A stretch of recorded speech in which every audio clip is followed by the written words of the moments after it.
Natatandaan mo pa ba na tayong dalawa ay unang magkita? Panahon ng kamusmusan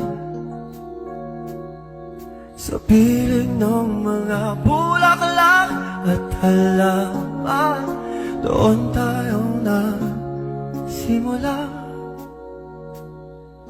mangarap at tumula.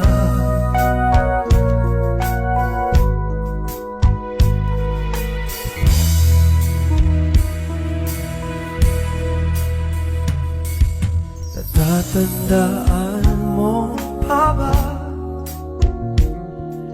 inukit kong puso sa puno mangga, at ang inalay kong gumamela, magkahawak kamay sa dalampasigan, malayang tulad ng mga ibon, ang gunita ng ating hapon.